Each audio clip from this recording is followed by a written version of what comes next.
Pablo and I had a couple of ideas of people that we thought might be interesting, and then John suggested Richard Ibghy and Marilou Lemmens, and I wasn't familiar with your work beforehand, and I was just impressed with what I saw, and I have to say I couldn't be more thrilled. It's been an amazing project. It's been great having you guys here, so thanks so much to John for introducing us and bringing this project, because I think it's really great, and if you haven't seen the installation yet at TSB, you have to see it. And take your time, spend some time. You can go back, because it's a really complex, beautiful, smart installation, and we're just thrilled to be hosting it.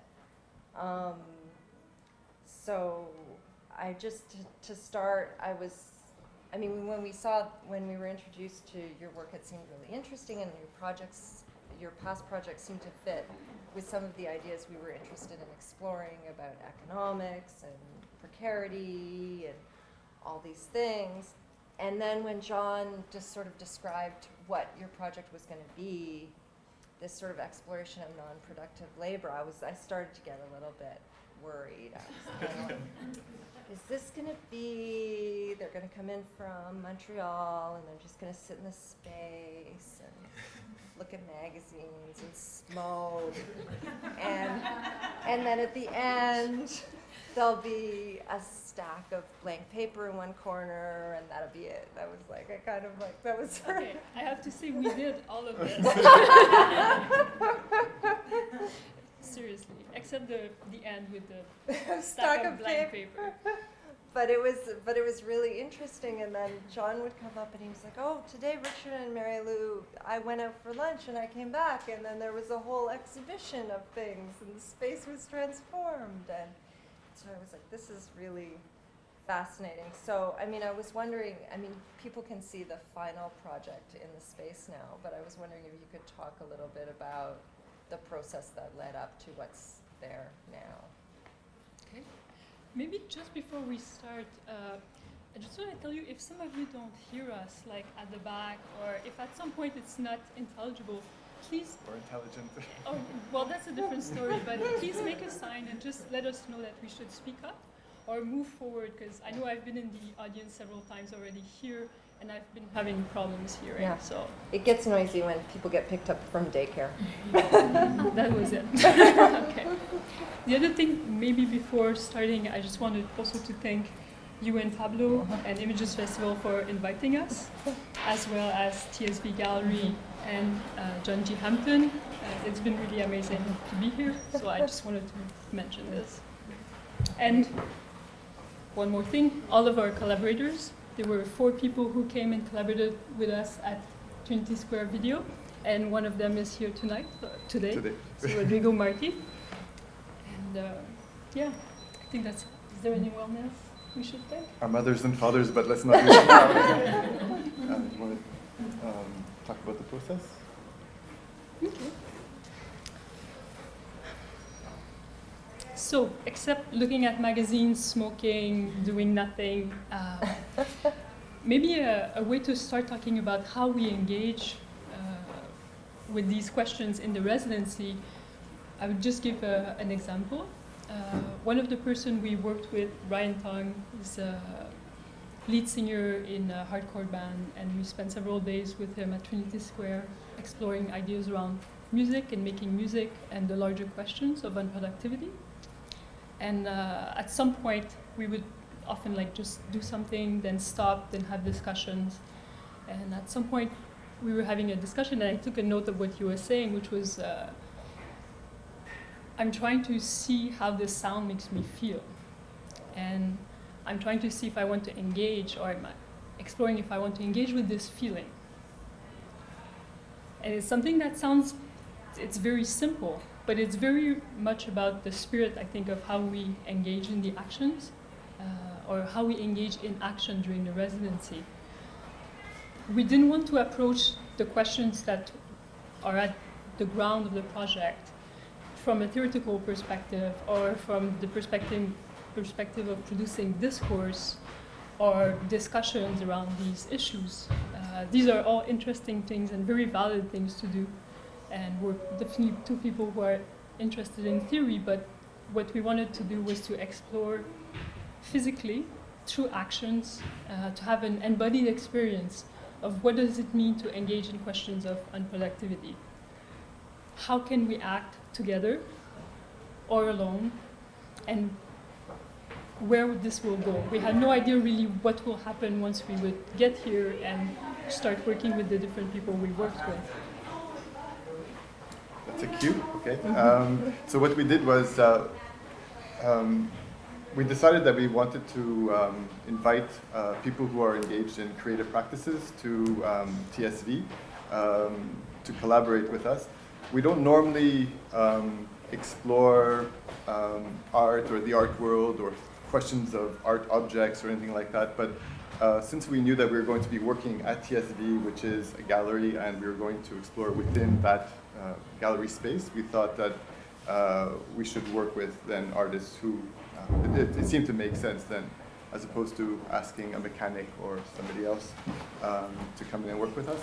And our proposition was really simple. It was an invitation, an open invitation for them to come. We chose 4 people to come and to engage in what they do as an artist, normally professionally, but without thinking about an outcome, without thinking about producing an art object, or in the case of a choreographer, without rehearsing a choreography or developing a choreography.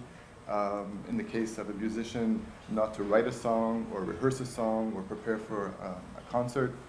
And in the case of a sculptor, to engage with materials in a sculptural way, but without trying to attain a final point of either equilibrium or whatever it is that will define for that sculptor at that moment when something is finished. So to somehow engage with their passion, with what moves them, by just suspending any form of expectation that comes from the outside, whether it's somebody who's waiting for something, or it's for a show, or even, and this is what was really interesting, a lot of these expectations which have been internalized.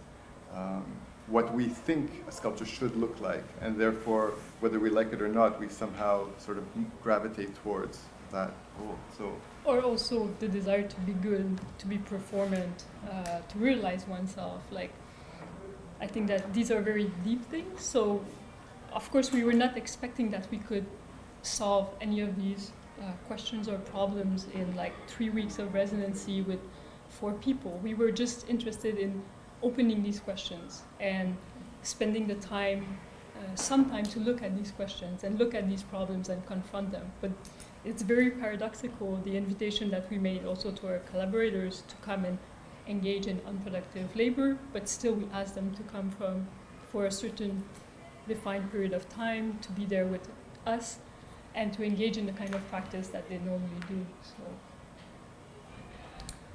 Should we continue? Yeah. Okay, I think maybe we can, these are also questions that we sort of posed ourselves in previous works. And in a way, this invitation was an invitation to have other people bring something to our own discourse. We had our way of approaching it, and did you want to say? You wanted to add a? No, it's fine. It's just a question of word. Okay. And so basically, the precedent for us was a piece we did last year or a year and a half ago in Glasgow. We often deal, well, basically we got a studio or rented a studio in an office building that was no longer an office building, an ex-office building, in which we had access to many different rooms, and each one of these rooms sort of still somewhat resembled an office building, and there was a lot of office equipment, and so we decided to engage with these objects in a way that sort of defied its primary function, and in a somewhat irreverent way. And I could show something that. Yeah.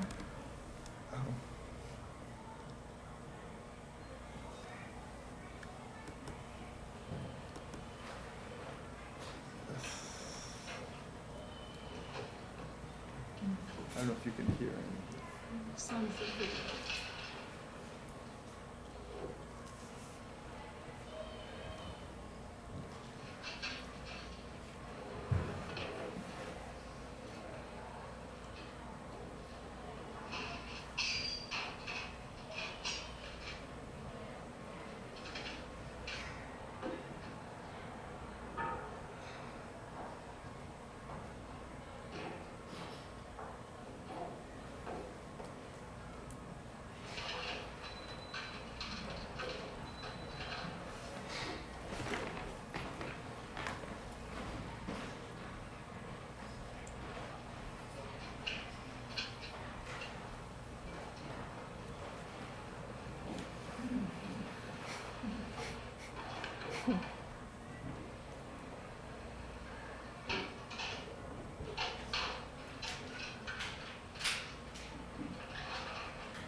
Sorry, the sound is not very loud, but so the idea basically was to somehow engage in a way that just continuously with these materials, and not to think about whether or not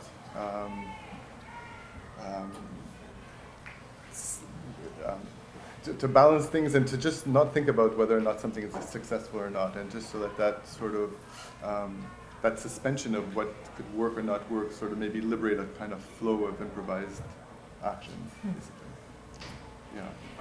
Awesome. So then when you came to work with the other artists at Trinity, what instructions did you give them, and how was it that you worked with those artists? Yeah.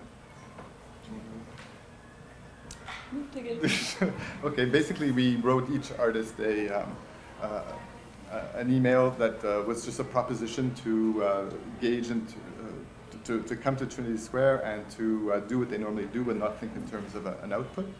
And basically we gave them autonomy. We let them propose at least a starting point that wouldn't lead to anything specific. And then, then we just had just conversations, and then once they got to Trinity Square, we met with them one at a time, and basically followed their lead. If they wanted to work autonomy, we let them just do what they wanted, and sometimes we'd just intervene through discussions or something, and sometimes they would ask us to participate with them, and we just were happy to collaborate with them in that way. And it's interesting because in a way you seem to be, the desire of the project seems to be to resist sort of an end point or a teleology or sort of that finished product. But I think for a lot of artists have the finish. I mean, I think there are all kinds of different ways of making art, and some people start off just playing and figuring things out, and they make art as they go. But some artists definitely have this vision of a finished product in mind at the beginning and work towards that. And so I was just wondering if all of the artists you work with sort of had that former kind of process-based practice, or whether you had any artists that were used to working towards a finished product that they already had in mind. Well, I think it's a complex question, and to talk about other people's practice also, and to reduce it to one thing or the other, I think a lot of practice involve both. I would speak maybe more for ourselves that I think when we work together, we tend to have very clear ideas of what we want to do and why we want to address certain ideas, and we don't work in a, like with materials, just playing around like you saw in this video. That's not at all our approach to art making, but this is more an approach to action and to performance and to engaging with the space.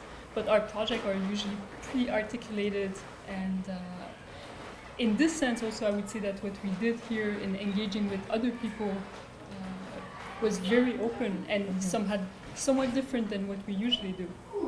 That we couldn't control what was going to happen. It's hard to hear. Yeah.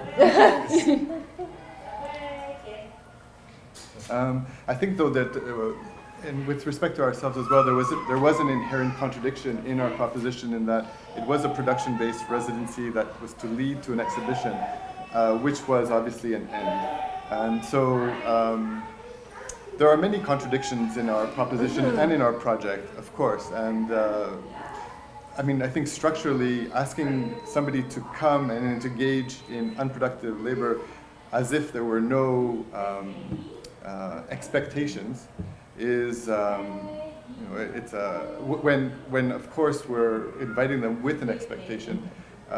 These were things that were that came out as the residency went on, and we were forced to deal with our own contradictions. For example, we invited a singer for a hardcore band, and he spent the first day and a half making very soft, very gentle, very sensitive sounds and engaging with everything, and it was fine, but I felt a kind of, there was still a want in me. And then the last thing that he did, at one point he got up and violently threw things around, and I had a smile on my face, and that, he just made me feel right there that there was definitely a contradiction in my position, in that I really did expect something from him. And so the idea of end goals and end products in a process, we knew that we weren't going to get anywhere and answer any questions or attain any level of action that was void of any expectations.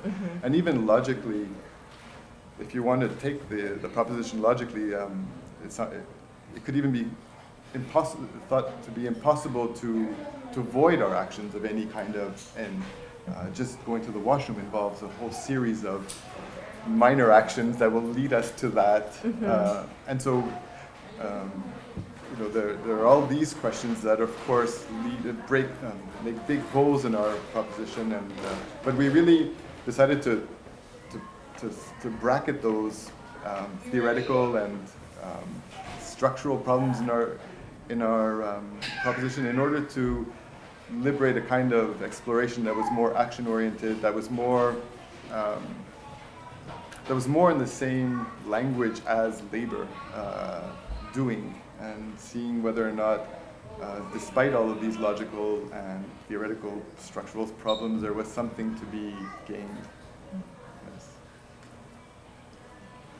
Yeah, I love your project because it raises so many interesting questions, and it does force you to think about all these different questions and definitions, like what is the definition of work? What is the definition of art? Because you sort of seem to also be trying to get away from the object, like just trying to resist the art as a final object, which also makes me think of the conversation we had the other day with Duncan Campbell when, and the Marker René film, Les Statues Merci, which is sort of when Mark and René talk about these objects which they become dead when they're put in a museum and are seen as art. and they have this whole other purpose, and they have a beautiful form and a beautiful structure, but making them art kind of kills them and takes the life out of them. So in a way, you're trying to, by removing the object, it seems like you're trying to breathe life into this other thing that can be art, or are you, which is also work? I think the object, or even maybe more precisely the objective. I would add that IVE at the end. Removing removing the objective as something that will then,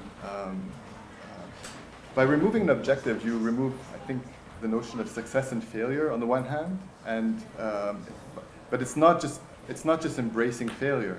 It's trying to leave that paradigm where anything can be seen either as a success or failure. It's also trying to remove the idea that anything that doesn't go into the final object is now considered wasteful because it was not productive, which is something inherently, I think, paradoxical for an artist, like within the realm of a creative practice. Like, how do you measure productivity? And if we use the same models as comes from industry in terms of resources and time in and the number of units that come out, when an artist or a writer or whatever stares at a blank screen for 5 months, and then how do you measure that? And I think now the industry is having the same problem. That like measuring creativity or measuring output in industries that are highly focusing on creativity, on innovation, on collaboration and communication is as difficult there that it is in the art. So this is not something that is specific to the art anymore. That has become like a generalized problem of management, and maybe that is also that coming together of artistic practices and other forms of labor in a post-industrial economy is something that for us was one of the point of interest in doing this project, is that there are actually artistic practices are no longer like proposing a model, an alternative model for alienated labor. That very much the way artists work, flexibility, creativity, immaterial work have become some of the standards of current production. And so if artistic practice are part of this, like the larger transformations of labor, or the way people work in artistic practices are reflecting or maybe even like epitomizing some of the larger transformation of the world of labor, then it suddenly became more interesting for us to actually look at our own work, considering it as not a special realm of work, but as one of the spheres of work where these transformations have happened. I think that the injunction to be productive is something that I think we're really interested in exploring more and more. It's in a way, in a large sense, through many spheres of the economy, including arts. People are becoming more and more entrepreneurs of themselves, which means that they're no longer working from a certain hour to another hour. The boundary between home life and work life has been blurred.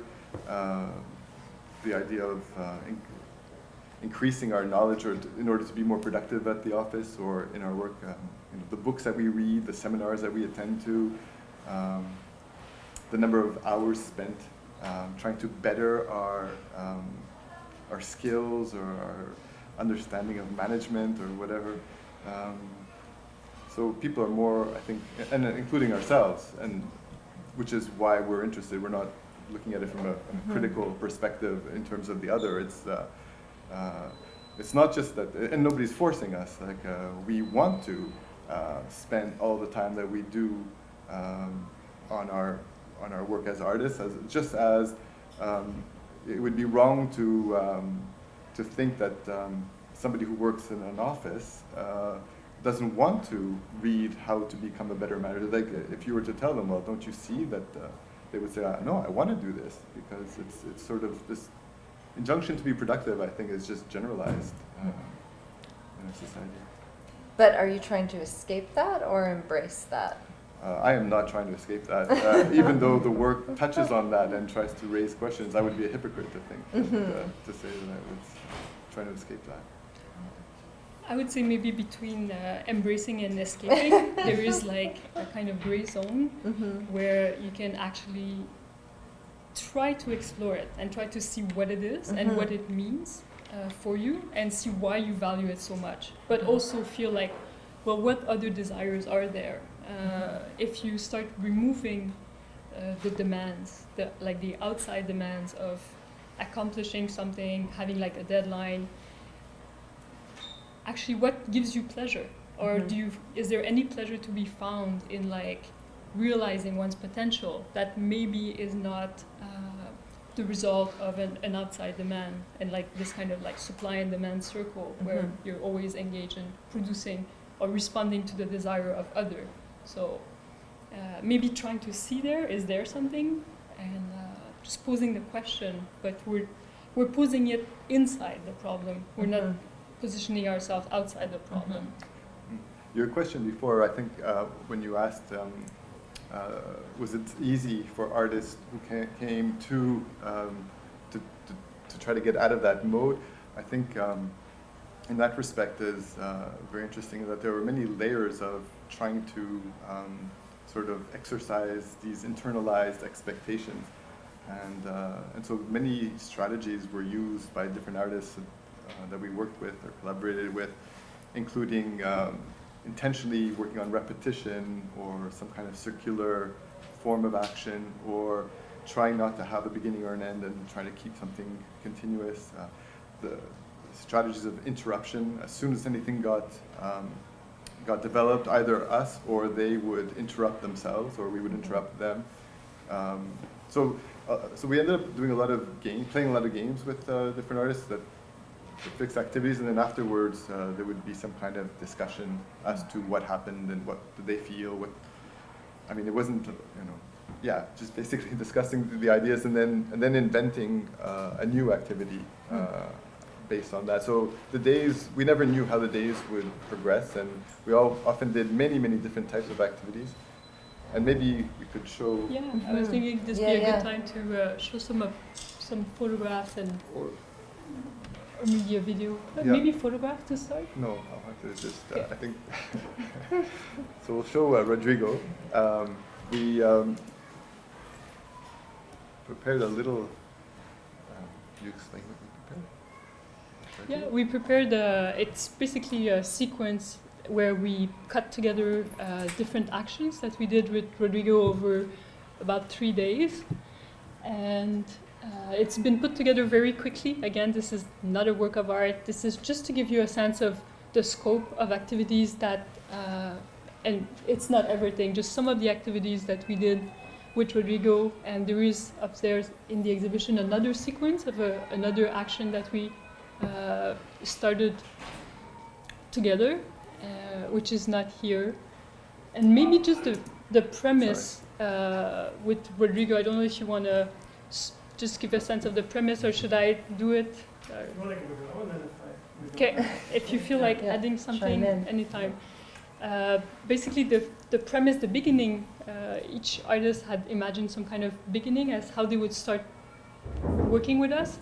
And Rodrigo decided that we would rent a U-Haul and that we would move a large portion of his belongings, including his bed, his desk, his clothes, from his house to TSV. And so the first step was just to move all these objects into the space, and then we came back the next morning and we started to see how would we engage with what was there. So that's part of what you're going to see here. It's maximum. Ah.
trying just to incorporate myself into the object stacking part, You're becoming. becoming part of the.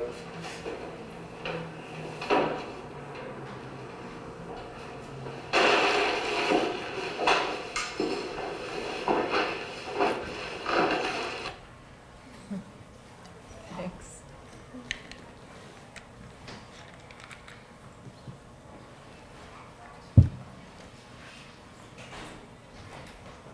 That's great. I'm thinking, I mean, this time flies when you're being unproductive.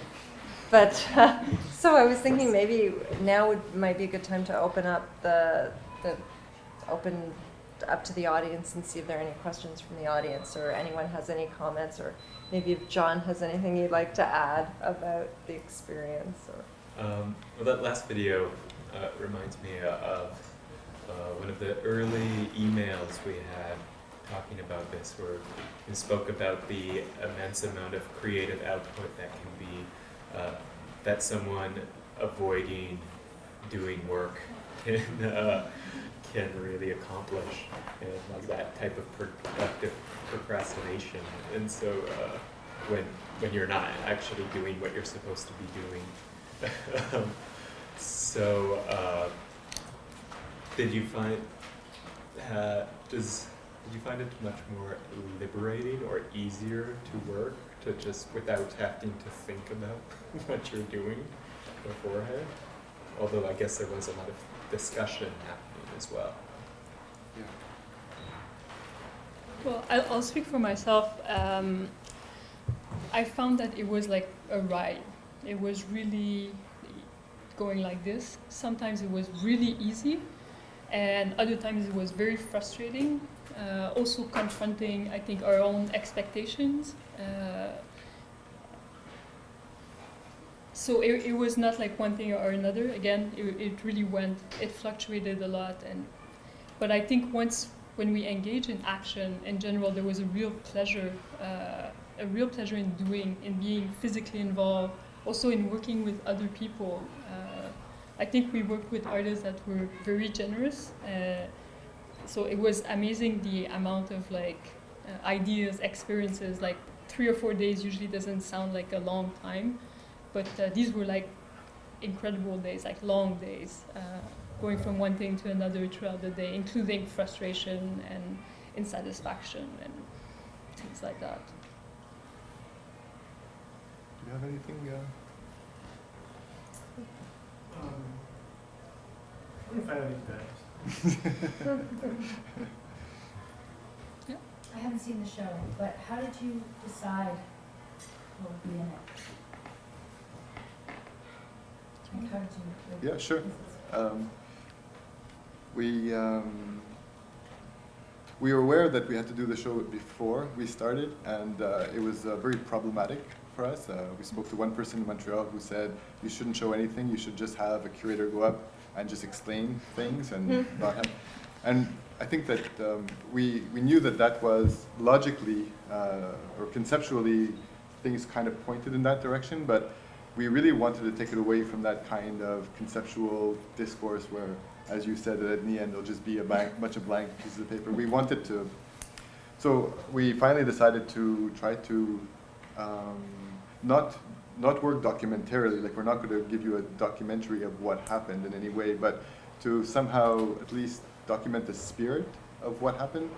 And so we chose one video for each artist. In 2 cases, they were just one takes. One was very short, about a minute, and the other one is about 8 or 9 minutes. And then two of the other artists, we took one experience, which lasted about 2 hours in both cases, and then chopped them down to about 18 minutes or so of something that's reasonably watchable. But I think the most important thing for us was we decided to treat this space, which is normally dedicated to video with black walls, that things are normally placed on the walls, either through screenings or monitors that are. We tried to create a space where the body, where the people who are visiting the gallery will feel their own bodies, and they will feel the bodies of the people who worked in the space beforehand. So we try, even though they were just flat screen monitors in many cases, we tried to give them some kind of form in space.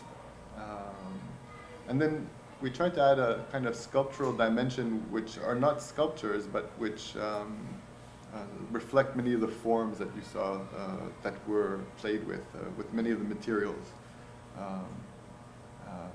But I think the important thing was I think for us was to try to create an embodied experience for the visitor to reflect this emphasis on action and the body and the effective nature kind of. more residual. Sorry? Kind of residual. You're trying to create the residue of something that happened there rather than. Yeah, I think so. I think in that sense, there's a kind of sadness to the space, I think, or of like things that were once there that are no longer there. There's a kind of like if you stay there a lot, or maybe it's the question also of the black walls and the one kind of the Ryan who's playing, making some music. It's the same chord, and it's kind of like a minor chord, and so if you stay there a lot, it kind of gets to you a little bit. Yeah. Why did you document the non-work anyways? Was that something you decided on from the start? Did that have any relationship with labor or not? Like, was that a sort of a conscious decision? I don't know. Your question is why? Yeah, why did you document the artists doing what they were doing? Well, maybe I'll take this. First thing, again, that's one of the paradox of what we're doing. Very good question. That when we were filming, we were definitely aware that first we were, as soon as you point a camera to someone and you think, I might use this image later, you're already projecting yourself outside of the situation. So you're not there anymore. You're kind of thinking about the future. So that was problematic. And the reason though why we decided to do this is that we wanted the experience of collaborating to be intimate. And we didn't want it to be a public thing where people could come in, for example, during the residency and see us as we're working or as we're talking. We wanted to like not have a kind of spectacular spectacle, an aspect of spectacle. And so to keep that private dimension, we decided, okay, we work by ourselves and we use the camera as a kind of tool to document some of what is happening. And I'll answer the question as to, then why did we just not invite anybody or the camera? Yeah.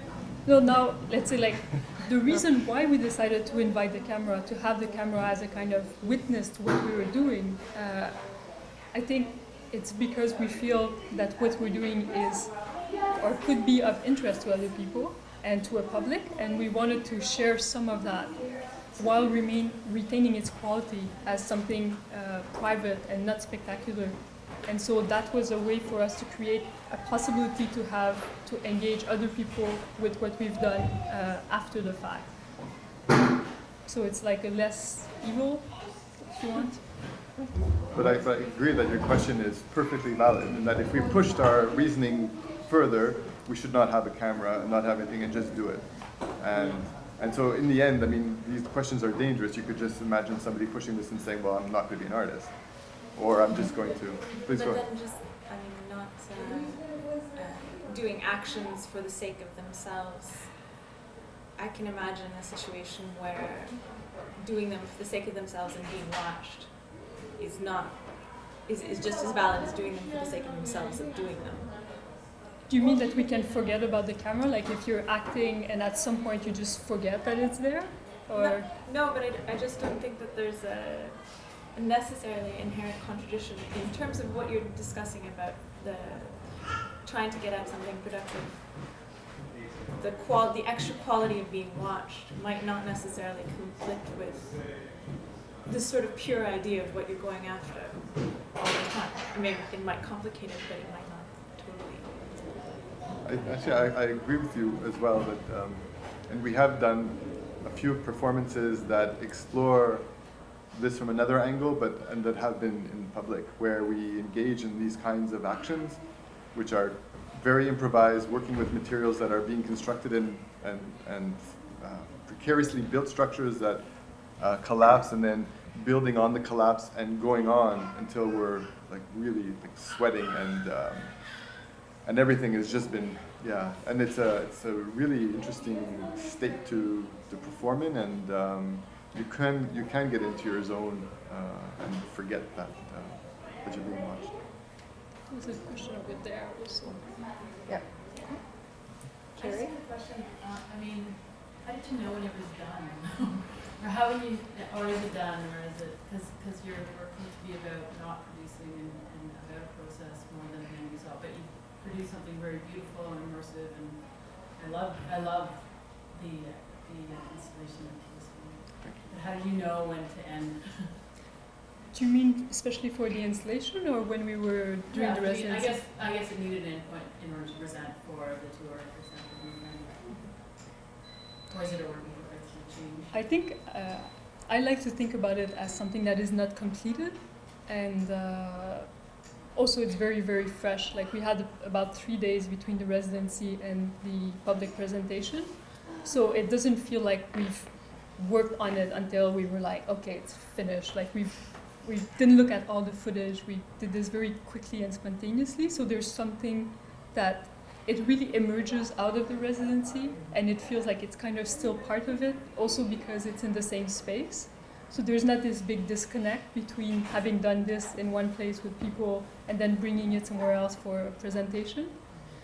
So it feels first that the residency was not a means to create an exhibition, and that I think that's something that's important for us. It was valid in itself as a situation to engage in with other people. And then a couple of days after that was finished, we just set up something so that we could share some of that. But I wouldn't say it's done. Okay. But I mean, I think some of the same criteria we use to evaluate whether or not an artwork is done or an exhibition is done were valid for us, and that is the contradiction as well. Like for everybody, everybody has their own sense of balance, equilibrium, finality, and yeah, we tried to make it look nice. We tried to create it in a way that was. We tried to use the space in a way that was balanced. That there, you know, we're guilty. You know. Guilty of formal Moral concerns. judgment. Yeah. Vicky? I wonder if you could talk a bit more about this idea of failure and embracing failure. Do you want to? Actually, I think we was more interested in getting out of a paradigm of success and failure in that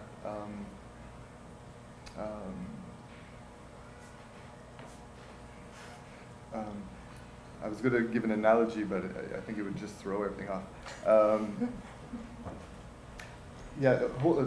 Thinking in terms of success and failure is still holding on to a kind of either expectation, an ideal, something, a criteria, basically. However you define that criteria.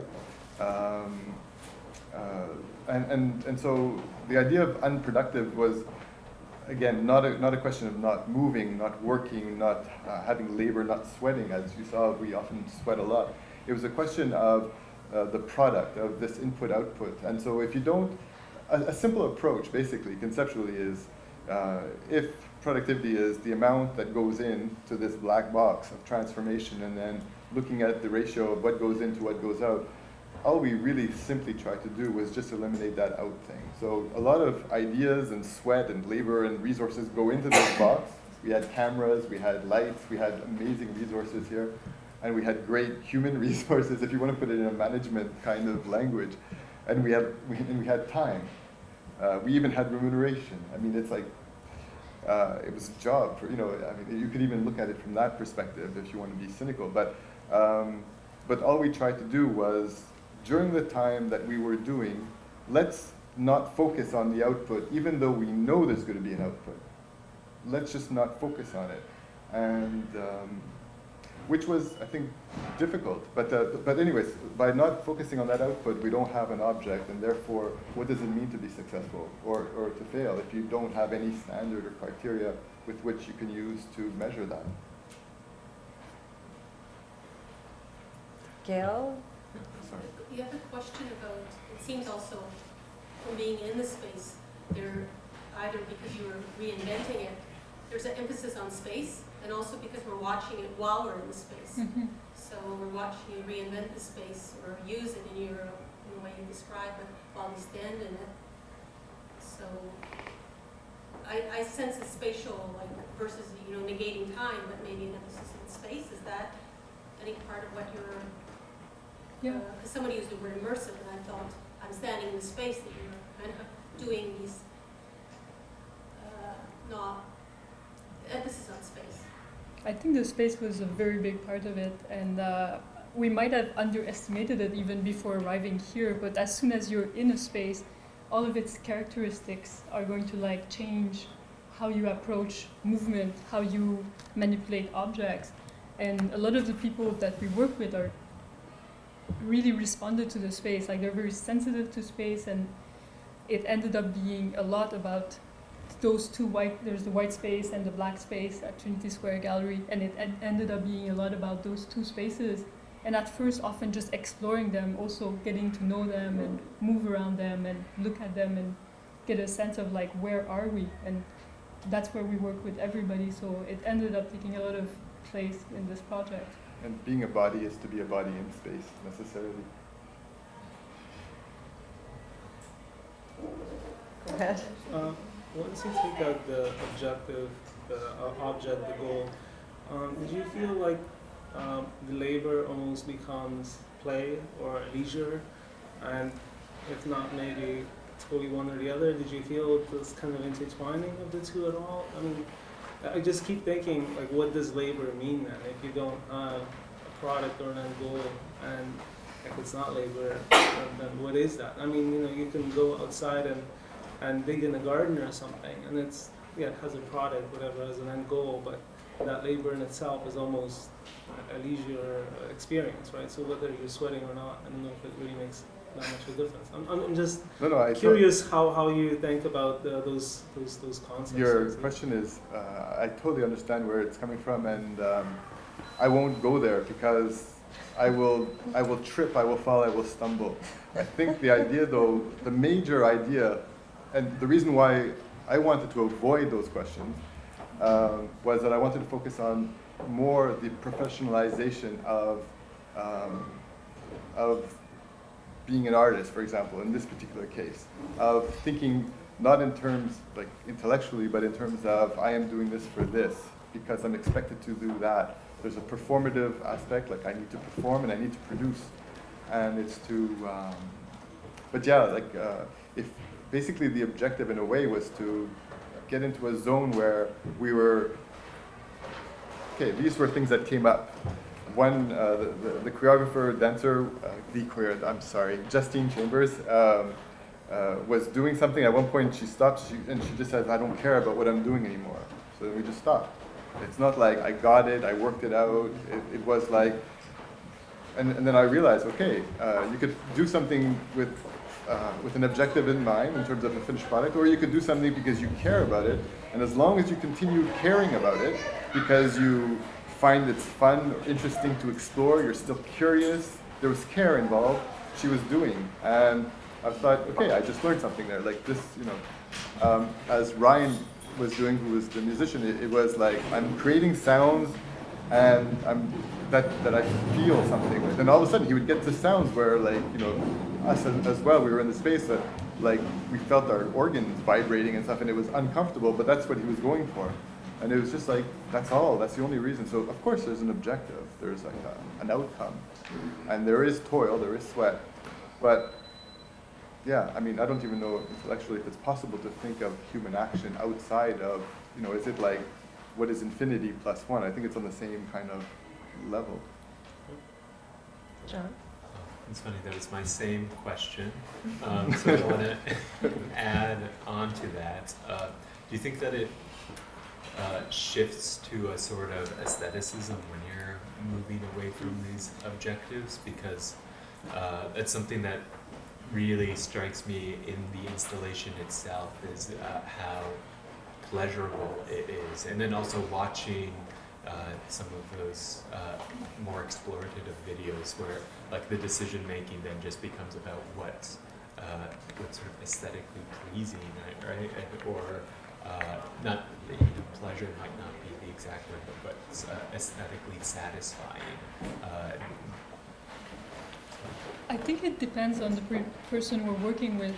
I know that for myself, when I work in that way or when I engage with objects and space in that way, I tend to consider aesthetic less than other people. I tend to have a very I like chaos. I like things that are like anarchic, that are ugly, and I find it really fun when things collapse and it just gets really messy, and I'm pretty brutal with objects. And whereas we work with other people for whom like they have really an aesthetic sensibility and the order and a sense of visual order and order in space will be much more important. So I think it depends on the person and how they will, what will be spontaneously, like what will emerge when they engage with those ideas. But is your question, is your question that if you take away the objective, the creative act is then merely on the aesthetic plane? Is that what you meant? Yeah, in a very broad terminology, aesthetic, in the terms of like a suspension of of understanding and just that type of play. Yeah, I don't know. That's a good question. Well, I sort of have a follow-up question to Yeah. that, because I was also differently, but I was surprised and pleasantly surprised by sort of the formality of the output, both the installation and the video. And you know, in terms of the video, what you've shown us here feels a little bit different. Like there's something about the way the videos, the actions are framed for the camera that they feel like they're almost like rehearsed. So upstairs, what you're presenting, did you recreate some of these actions for it? The No, documentation? nothing. There was no rehearsals, and we would just place the camera somewhere and something will happen and we would try to follow it. Also, we would try, follow it, yeah. Also, we would try to film in a way that made sense with what was happening. If something was really intimate, maybe we would get close. Mhm. If something was all over the place, maybe just stand back a little bit.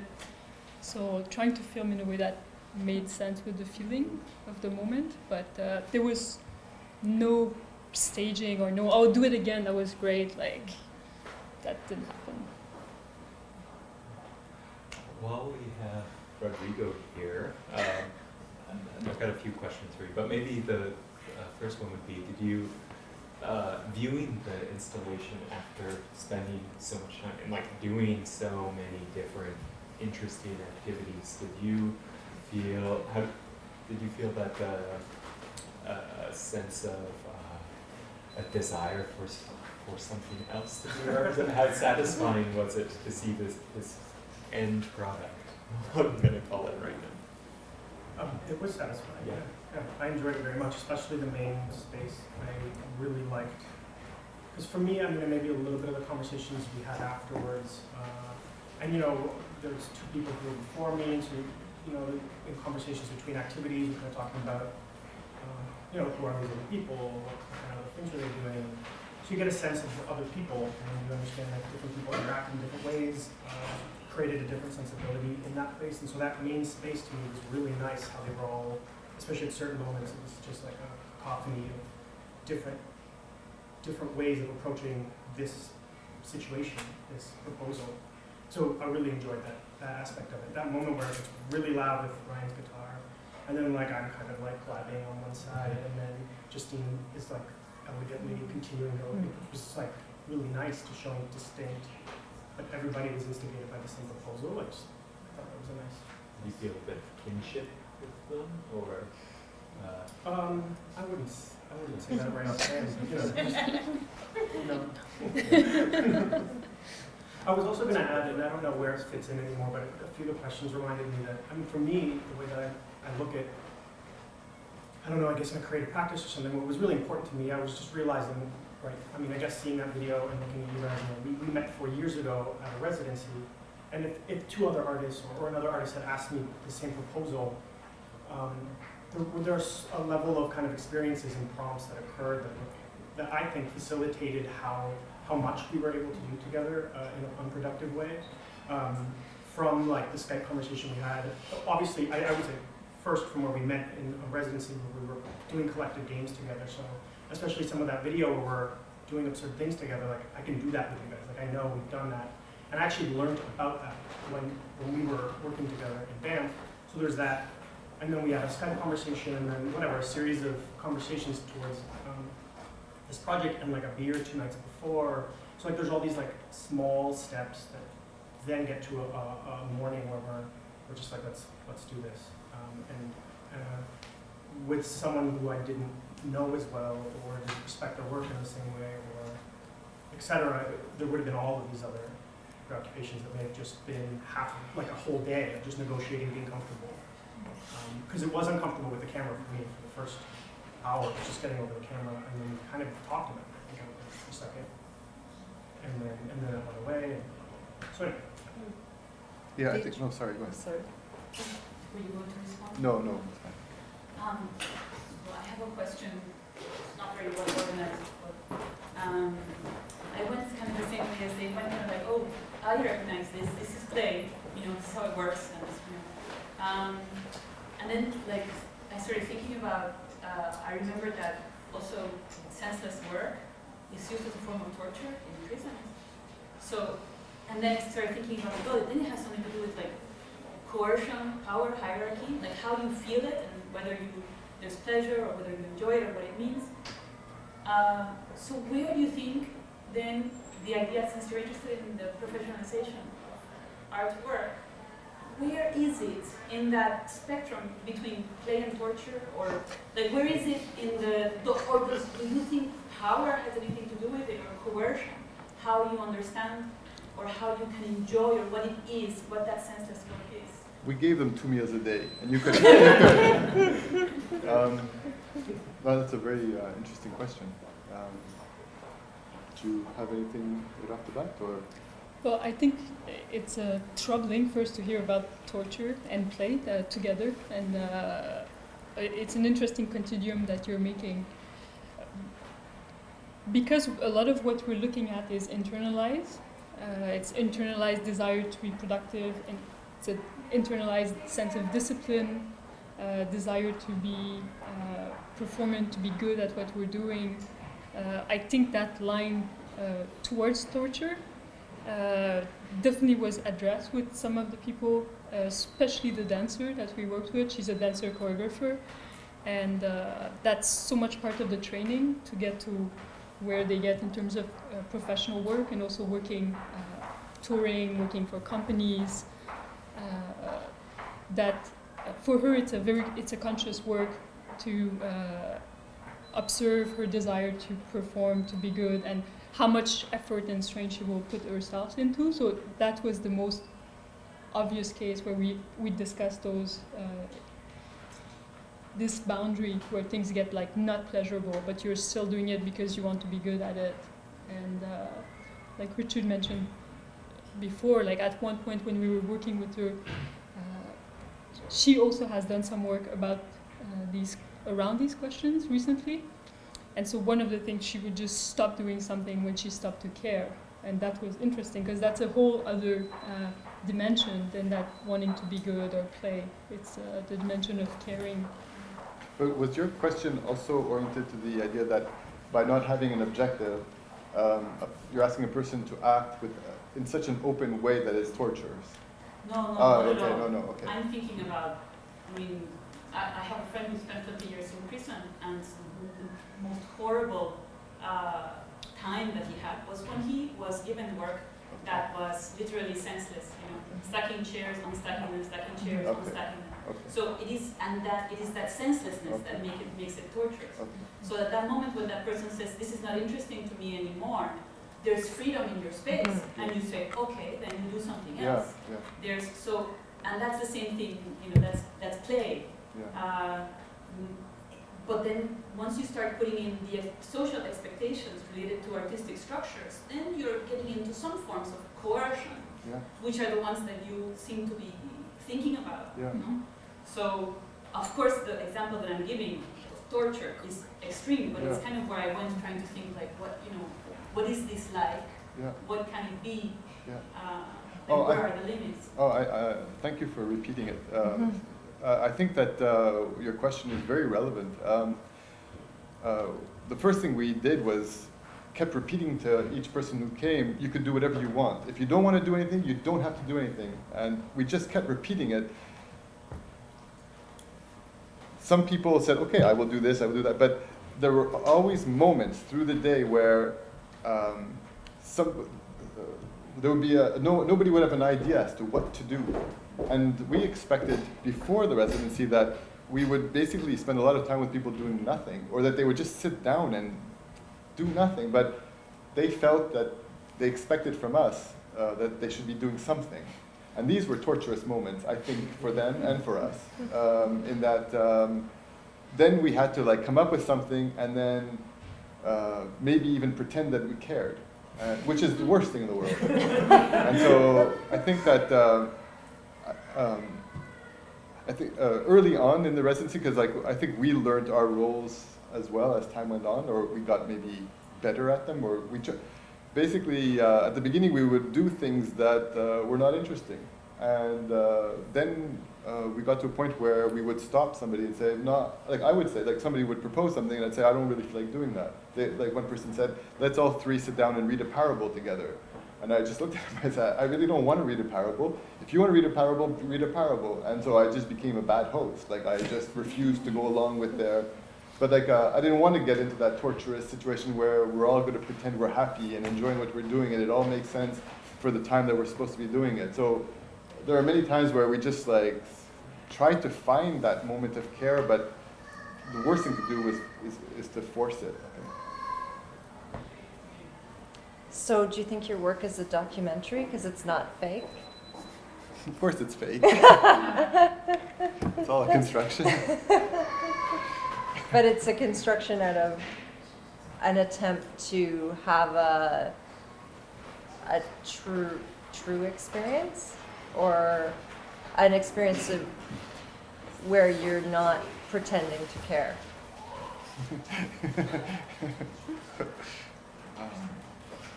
I have to listen to that question again. I'm not even sure I can repeat it again, but it's interesting that you're talking about.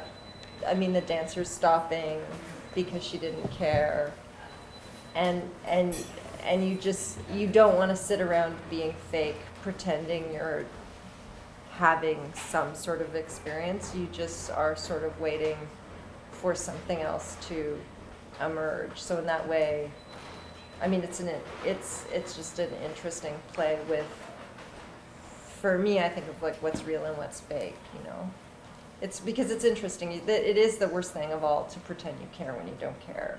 But I mean, I sat down here at the beginning of this talk, and I really didn't feel like talking about this. Mm-hmm. And somehow, at some point, you just lose yourself. And I think that we had a lot of moments like that, where you start off something, and at the beginning, I'll drag my feet up, upstairs, and then somebody will do something, and it'll just, and then next thing you know, you're completely involved. And I think there's a lot of that.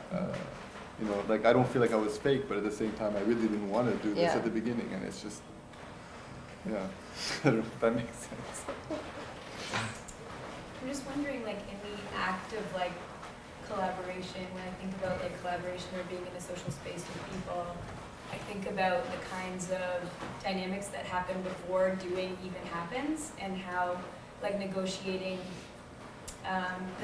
how your desires and how your feelings are influenced by what you think other people's desires and feelings are, and was there any tension there?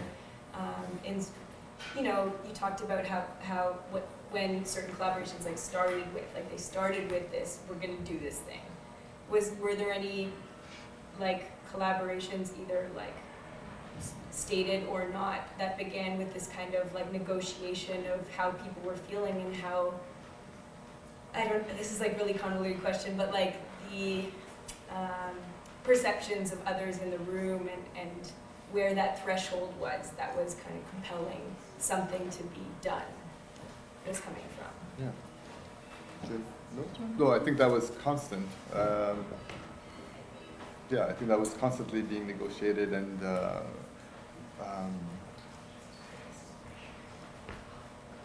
it's so. I think that's so pervasive. It's hard to even pinpoint it. I mean, people were continuously aware of the fact that they were there for something, that we wanted something. Yet, even though we kept that something unstated, at the same time, I can't really. Yeah. But maybe I will add just one thing.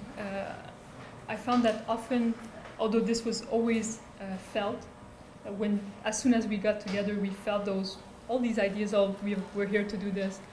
Often it would emerge later on as a discussion. So maybe not the first morning when we get together, but maybe like the second day or the third day or in the afternoon. So, but there was a point where these things like would emerge, and then we would verbalize them or articulate them. Did you see some kind of like hierarchy emerging from, or like was there any kind of like, I don't know, there's a I don't know, feeling in some certain spaces that some people have like more agency to say, I don't feel like doing this thing, but it's like not something we realize, you know, in some way. Like there are certain people who would allow themselves to desire something more because they don't feel like it's their role to be able to say like, I don't want to do this. So it's like, how do you even know really where your desires are kind of germinating from? Like, because we have this kind of implicit, I think, awareness of like our role in a certain social space and what that means for what we're allowed to desire or express. I felt that of the four people that we worked with, the dancer choreographer, my relationship with her, even though I knew her personally for many years now, was different because of the fact that she had worked as a dancer for many years for many different dance companies, and has a lot of experience coming in to a professional context, and understand very well what is expected of her, how much of her she wants to give. She was much more experienced than us, as well as the other artists, at negotiating that space. And so I definitely felt that, like, okay, now she's being generous, now she's like taking her space, which, I mean, rightfully so, but she knew how to take her space. She knew how to negotiate that boundary, when she needed alone time, when she didn't need alone time, and things like that.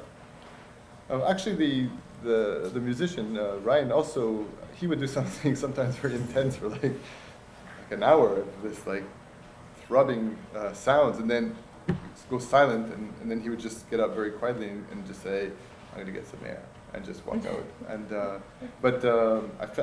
I mean, of course, what you're saying happens, and these kinds of dynamics happen all the time, and I mean, they affect us as much as they affected the other people. But I think, like in retrospect, that as artists we work collaboratively, but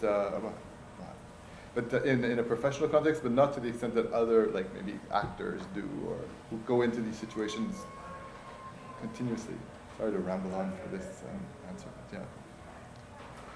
So I think, unfortunately, this is a fascinating conversation. It feels like it could go on a long time, but we're kind of out of time. So I just want to thank you so much for your participation and for the conversation today too. And thanks to all of you for, your 2 cents. Thank you.